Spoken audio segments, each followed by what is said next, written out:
Hello class, हमने अपनी पुरानी वीडियो में म्यूटेशन और पीडिग्री एनालिसिस के बारे में पढ़ा था। अब हम जो है मेंडेलियन डिसऑर्डर्स के बारे में पढ़ेंगे। ठीक है, इसमें मैंने आपको हीमोफीलिया पढ़ के बता दिया था कि हीमोफीलिया क्या आता है। एक बार फिर से हम हीमोफीलिया से ही स्टार्ट करते हैं। ठीक है, इसको थोड़ा सा बड़ा कर। Okay, haemophilia the sex linked recessive disease क्या है? ये सेक्स लिंक्ड रेसेसिव डिजीज़ है which shows its transmission from unaffected carrier female to some of the male progeny has been widely studied. ये एक सेक्स लिंक्ड रेसेसिव डिजीज़ है, यानी कि छुपी हुई डिजीज़ है जो कि अपना ट्रांसमिशन एक अनअफेक्टेड कैरियर फीमेल से मेल प्रोजेनीज में शो करती है। ठीक, in this disease a single protein that is the part of the cascade of the protein involved in the clotting of blood is affected। इसमें वो protein जो कि blood clotting में हेल्प करता है, ब्लड को जमने में। जब हमें चोट लग जाती है तो खून निकलने लगता है, फिर थोड़ी देर बाद खून बंद हो जाता है ना। तो वो क्यों ऐसा होता है? कि due to the presence of blood platelets, जो हमारा जो खून होता है उसमें कोगुलेशन हो जाता है, थक्का जम जाता है और वो उसके ऊपर एक कवरिंग बना देता है ब्लड चोट के ऊपर, जिससे कि जो हमारा जो ब्लड होता है वो निकलना बंद हो जाता है। अगर आप सपोज़ करिए अगर ब्लड निकलता रहे और बंद ना हो तो क्या होगा? हमारी बॉडी से सारा ब्लड निकल जाएगा धीरे धीरे करके, है ना। तो blood clotting is very very important. तो इसके लिए एक प्रोटीन होता है थ्रोम्बोप्लास्टिन, ये प्रोटीन जो होता है ब्लड प्लेटलेट्स में प्रेजेंट होता है। तो ये प्रोटीन एब्सेंट होता है इनमें। ठीक, समझ में आया? Okay, the heterozygous female carrier, इसमें हेट्रोजाइगस फीमेल की बात हो रही है जो कि एक कैरियर है फॉर द हीमोफीलिया में transmit the disease to sons. अगर किसी कोई हेट्रोजाइगस मदर है जिसके पास में हीमोफीलिया के जीन्स हैं, तो वो ये जीन्स जो है अपने सन्स को, अपने बेटों को ट्रांसफ़र कर सकती है। The possibility of a female becoming haemophilic is extremely rare because mother of such a female has to be at least carrier and the father should be haemophilic. इसमें क्या है कि जो सन्स में ही ये की चीज़ हो रही है, क्योंकि सन्स में जो है वो एक्स का फैक्टर जो है वो एक ट्रांसफ़र हो रहा है। ठीक है, तो वो कर सकती है। अब फीमेल्स में तो एक्स और एक्स है और ये एक्स लिंक्ड डिजीज़ है, तो इस वजह से ये जो है सन्स में ट्रांसफ़र हो सकती है। ठीक है, लेकिन जो फीमेल चाइल्ड है, फीमेल चाइल्ड में जो एक्स और एक्स वाला जो फैक्टर है फीमेल का, वो तो हो ही हो, साथ में जो फीमेल जो फादर है वो भी उनके जो भी वो भी हीमोफिलिक हों, तब जाके फीमेल्स में ये हीमोफिलिक वाली डिजीज़ हो सकती है। तो बेसिकली ये मेल्स में ही कैरियर, फीमेल्स कैरियर हो सकती है इस डिजीज़ की, but mostly it is seen कि it is this disease is caused in their sons, right. The possibility of a female becoming a hemophilic is extremely rare because mother of such a female has to be at least carrier and the father should be hemophilic. The family pedigree of the Queen Victoria shows a number of hemophilic descendants as she was a carrier of the disease. जो queen Victoria हैं उनकी जो families में, अगर जो family chart जब देखा गया, उनकी फैमिली का ट्री चार्ट जब देखा गया, तो उसमें बहुत सारे जो हैं हीमोफिलिक जो हैं पर्सन्स पाए गए, जिनमें ये पता लगा कि जो she was the main carrier of the disease which who causes the disease to their sons. Okay, now next is the sickle cell anaemia. This is an autosome linked recessive trait that can be transmitted from parent to the offspring when both the partners are the carrier for the gene or heterozygous। ये एक autosome link recessive gene trait है जिसमें जो gene है वो parent से अपने offspring में ट्रांसफ़र हो सकता है, जबकि जब दोनों पार्टनर्स जो हैं, जब मेल और फीमेल दोनों पार्टनर्स जो हैं वो इस जीन के कैरियर हों, मतलब उस जीन मतलब उनके क्रोमोसोम में ये जीन प्रेजेंट हो। ठीक, the disease is controlled by a single pair of allele HB4 and the HB8। ठीक है, ये जो डिजीज़ है वो एक सिंगल पेयर ऑफ एलील यानी कि HB4 और HB8 से कंट्रोल होती है। Out of the 3 possible genotypes only homozygous individual for HB8 shows the disease phenotype. इसमें 3 तरीके के पॉसिबल जीनोटाइप्स हैं। ठीक है, लेकिन जो होमोजाइगस इंडिविजुअल्स हैं जिनके पास HB8 आ रहा है वही इस तरीके की डिजीज़ का फिनोटाइप जो है वो फिजिकल कैरेक्टर जो है इसका शो करेंगे। हेट्रोजाइगस जो हैं जैसे कि HB8 और HB8 जो हैं वो individual are apparently unaffected but they are the carrier of the disease. ये जो है अपना फिनोटाइप तो शो नहीं करेंगे पर इनके जीन्स में प्रेजेंट हैं ये, तो ये 50% ये प्रोबेबिलिटी होती है कि ये जो डिजीज़ के कैरियर हो सकते हैं, इस डिजीज़ के ट्रांसमिशन में कैरियर हो सकते हैं। ठीक है, thus exhibiting sickle cell trait the defectious cause by the substitution of the glutamic acid. इसमें क्या होता है, ये जो डिफेक्ट है ये क्यों होता है, क्योंकि इसमें जो ग्लूटामिक एसिड होता है वो जो है उसमें उसका सब्स्टिट्यूशन यानी कि उसकी जगह कौन आ जाता है, उसमें उसकी जगह ग्लूटामिक एसिड की जगह वैलिन आ जाता है 6 पोजीशन पे। जो बीटा ग्लोबिन की चेन है यानी कि हीमोग्लोबिन की जो मॉलिक्यूल्स हैं उनमें जो ग्लूटामिक एसिड है उसमें उनकी 6 पोजीशन पे वैलिन आ जाता है। इस वजह से ये डिजीज़ और इस वजह से ये म्यूटेशन जो होता है वो कॉज होता है। The substitution of amino acid in the globular protein results due to the single base substitution at the 6 codon of the beta globin gene from GAG to GUG। अब जब इसमें इस तरीके की चीज़ें होती हैं तो जो DNA की कोडिंग होती है वो GAG से चेंज होकर GUG में चेंज हो जाती है। And the mutant haemoglobin molecule undergoes the polymerisation under low oxygen tension causing the change in the shape of the RBC from the binocave disc to elongated sickle like structure। तो इस वजह से जो mutant होता है haemoglobin molecule का उसमें polymerisation की जो रिएक्शन होती है वो बहुत लो ऑक्सीजन के में होती है, जिसकी वजह से उसमें जो एक प्रेशर एक टेंशन क्रिएट हो जाती है और जो उसका जो शेप जो कि बाइनोकेव शेप होता है RBCs का वो चेंज होके इलोंगेटेड सीधा सीधा हो जाता है, जैसे कि सिकल्स होते हैं हंसिया जैसे शेप हो जाता है सिकल सेल का। ठीक है, तो क्या हुआ, सिकल सेल एनीमिया क्यों कॉज होता है। पहला कॉज कि इसमें जो हीमोग्लोबिन की जो चेन होती है बीटा ग्लोबिन की उसमें ग्लूटामिक एसिड जो कि 6th पोजीशन पे है it what get substituted by the valine, जिसकी वजह से जो पॉलीमरेज चेन रिएक्शन है उसमें जो DNA की कोडिंग है वो चेंज होके GAG से GUG हो जाती है। इसकी वजह से जो पॉलीमराइजेशन रिएक्शन होता है हीमोग्लोबिन में वो लो ऑक्सीजन में होता है। लो ऑक्सीजन में होने से उसमें टेंशन क्रिएट हो जाती है RBCs के मॉलिक्यूल्स में, जिससे कि उनका शेप बाइनोकेव शेप से उनका शेप जो है इलोंगेटेड शेप में हो जाता है, सिकल सेल शेप में हो जाता है। ठीक, नेक्स्ट डिजीज़ है आपकी phenylketonuria। This inborn error of metabolism is also inherited as the autosomal recessive trait। ये भी जो है जन्म के साथ हुआ एक प्रॉब्लम है। इसमें जो मेटाबॉलिज्म होता है, जो हमारे शरीर में जो हमारे केमिकल रिएक्शन होती है ना शरीर के अंदर और शरीर के बाहर जो भी केमिकल रिएक्शन होती है उन्हें मेटाबॉलिज्म कहते हैं।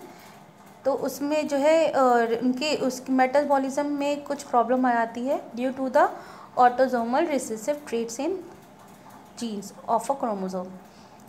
The affected individual lacks an enzyme that converts the amino acid phenylalanine to tyrosine. इसमें क्या होता है, जो अफेक्टेड इंडिविजुअल जिसको ये डिजीज़ होती है उसमें एक एंजाइम जो कि अमीनो एसिड फिनाइलिन को टायरोसिन में जो कन्वर्ट करता है जो एंजाइम वो एब्सेंट होता है। As a result of this phenylalanine is accumulated and converted into the phenyl pyruvic acid तो इसकी वजह से जब वो टायरोसिन में चेंज नहीं होता है तो जो फिनाइल एलानाइन होता है वो इकट्ठा होता है और इकट्ठा होकर वो फिनाइल पायरिक एसिड में चेंज हो जाता है या उसके डेरिवेटिव्स में चेंज हो जाता है। अब accumulation of these in brain result in the mental retardation. अब इस तरीके की जब केमिकल बॉडी में इकट्ठे होते रहते हैं तो इससे क्या होता है, ब्रेन में मेंटल रिटार्डेशन यानी कि जो ब्रेन होता है उसकी एक्टिविटी धीमी हो जाती है। These are also excreted through urine because of its poor absorption by the kidney। ये जो है यूरिन के थ्रू भी एक्सक्रीटेड होता है क्योंकि किडनीज़ का जो एब्जॉर्प्शन की कैपेसिटी होती है वो भी पुअर हो जाती है। ठीक, तो these are the 6 linked autosomal disease which I have discussed with you all. Now we are going to discuss the chromosomal disorders। ठीक, the chromosomal disorders on the other hand are caused due to the absence of excess or abnormal arrangement of one or more chromosome। जो chromosomal disorders होते हैं वो क्यों cause होते हैं? They are caused due to the absence or excess or abnormal arrangement of one or more chromosome। ये या तो क्रोमोसोम ज़्यादा प्रेजेंट एक्सेस में अमाउंट में प्रेजेंट है या जो क्रोमोसोम्स हैं उनमें प्रेजेंट ही नहीं है, यानी कि एक एबनॉर्मल अरेंजमेंट जो है क्रोमोसोम्स का प्रेजेंट होता है वन और मोर क्रोमोसोम्स पे, एक या एक से ज़्यादा क्रोमोसोम्स के इन और एबनॉर्मल अरेंजमेंट की वजह से जो है क्रोमोसोमल डिसऑर्डर्स होते हैं। ठीक है, failure of segregation of chromatids during cell division cycle result in the gain or the loss of chromosomes called the aneuploidy। देखिए, जब माइटोसिस और मियोसिस की प्रोसेस होती है तो जो क्रोमैटिड्स होती हैं वो भी डिवाइड करती हैं, है ना, सेल डिवीज़न में। तो क्या होता है इसमें जो क्रोमेटिड होती हैं वो सेग्रीगेट नहीं हो पाती हैं प्रॉपर्ली, मतलब ढंग से डिवाइड नहीं हो पाती हैं सेल डिवीज़न में, जिसकी वजह से क्रोमोसोम में मतलब क्रोमोसोम जो है वो ज़्यादा क्रोमोसोम स्ट्रक्चर में ज़्यादा क्रोमोसोम या फिर उसमें क्रोमोसोम्स जो है वो सेल्स में आ ही नहीं पाते हैं। तो इस तरीके के डिसऑर्डर को हम क्या कहते हैं? Aneuploidy. For example Down syndromes result in the gain of extra copy of chromosome 21। जो डाउन सिंड्रोम होता है उसमें क्या होता है, जो क्रोमोसोम्स होते हैं उनमें क्रोमोसोम 21 हो जाते हैं। Similarly Turner syndrome result due to the loss of an X chromosome in the human females. जो टर्नर सिंड्रोम होता है उसमें क्या होता है, जो एक्स क्रोमोसोम्स होते हैं वो ह्यूमन फीमेल्स में प्रेजेंट नहीं होते हैं। ठीक, failure of cytokinesis after telophase stage of cell division result in an increase in a whole set of chromosome in an organism। Cytokinesis क्या होता है? Division of cytoplasm. तो जो साइटोप्लाज्म का जब डिवीज़न नहीं हो पाता है टेलोफेज स्टेज के बाद के सेल डिवीज़न में, तो इससे क्या होता है, जो क्रोमोसोम्स के जो सेट होते हैं उनमें किसी तरीके के चेंजेस आते हैं। This phenomena is called the polyploidy and this condition is often seen in plant. इसको हम क्या कहते हैं? पॉलीप्लॉइडी। ठीक, the total number of chromosome of normal human being is 46। एक नॉर्मल ह्यूमन बीइंग में जो टोटल क्रोमोसोम्स होते हैं वो 46 होते हैं, यानी कि 23 पेयर्स में 46 क्रोमोसोम्स होते हैं। 23 पेयर्स यानी कि total 46 chromosomes. Out of these 22 pairs are autosomes and 1 pair of chromosomes are sex chromosome.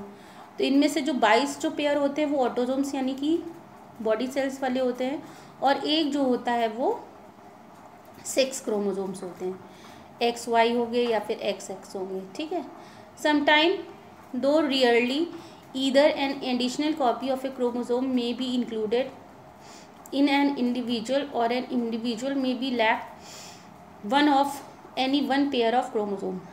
क्या होता है, कभी कभी क्या होता है, मतलब बहुत ही रेयरली ये चीज़ देखी गई है कि जो क्रोमोसोम्स की जो है वो एडिशनल कॉपी जो होती है वो इंडिविजुअल में इंक्लूड हो जाती है या फिर उनमें एक जो कॉपी होती है वो लॉस्ट हो जाती है कोई पेयर में से। जैसे 23 हैं उनमें से कोई एक पेयर जो है वो लॉस्ट हो गया या उसमें एक एडिशन हो गया। इस तरीके की These situations are known as the trisomy और monocamp of a chromosome. इनको हम क्या कहते हैं? ट्राइमोसोमी कहते हैं या फिर मोनोसोमी कहते हैं. ठीक है, ट्राइमोसोमी या फिर मोनोसोमी, यानी कि अगर बढ़ गया तो ट्राइमोसोमी और अगर घट गया तो मोनोसोमी. ठीक है. Such a situation lead to very serious consequences in the individual. इस तरीके की सिचुएशन जो है होने वाले जो इंडिविजुअल या ऑफस्प्रिंग होता है उसमें बहुत ही ज़्यादा मुश्किलें पैदा करती है, प्रॉब्लम्स पैदा करती है. Down syndrome, Turner syndrome, Klinefelter syndrome are common examples of chromosome disorders. अब हम पहले देखते हैं कि डाउन सिंड्रोम क्या होता है. देखिए, tall stature with feminized characters. Diagram representation of genetic disorder due to sex chromosome composition in humans. पहला है क्लिनफिल्टर सिंड्रोम. तो क्लिनफिल्टर सिंड्रोम में आप देख सकते हो उसमें क्या है, जो स्ट्रक्चर है वो बड़ा है पर इसमें जो कैरेक्टर्स हैं वो फेमिनाइज कैरेक्टर्स हैं. जबकि जो टर्नर सिंड्रोम है इसमें क्या है, शॉर्ट स्ट्रक्चर है और अंडर डेवलप फेमिनिन कैरेक्टर्स में फेमिनिन कैरेक्टर प्रॉपर्ली डेवलप नहीं होते हैं. ठीक, तो पढ़ते हैं एक बार. What is Down syndrome. ये जो मैं आपको पढ़ा रही हूँ it is very important topic because it can be asked in your board exams. Fine. The cause of this genetic disorder is the presence of an additional copy of the chromosome number 21 that is trisomy 21. इनमें क्या होता है, जो इस genetic disorder में chromosome की एक additional copy जो होती है वो बन जाती है, इसलिए इसको हम क्या कहते हैं, trisomy of 21. This disorder was first describe by the Langdon Down. The affected individual is short statured with small round head. जो इंडिविजुअल इस तरीके की डिजीज से इफेक्टेड होते हैं वो कैसे होते हैं, उनका जो हाइट होती है वो शॉर्ट होती है, जो उनका हेड होता है वो छोटा होता है और राउंड होता है, गोल होता है.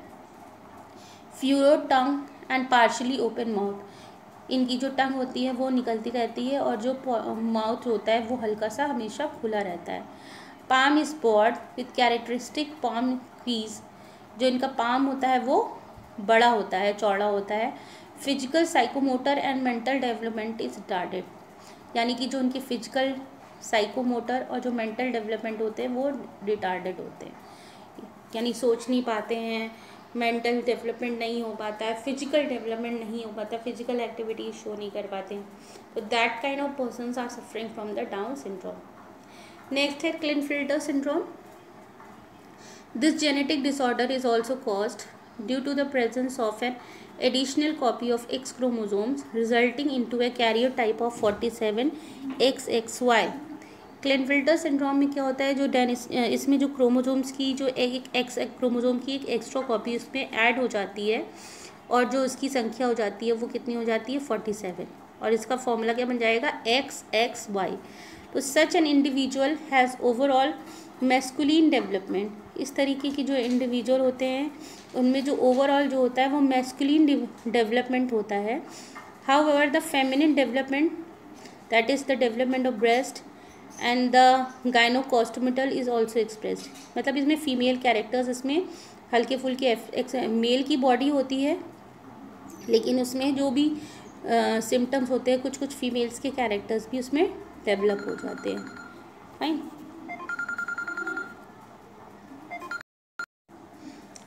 थर्ड है आपका टर्नर सिंड्रोम. इसमें क्या होता है, this disorder is caused due to the absence of one of the X chromosome. इसमें जो होता है एक एक्स क्रोमोसोम होता है, यानी कि जो क्रोमोसोम की संख्या 46 की जगह 45 होती है विद XO.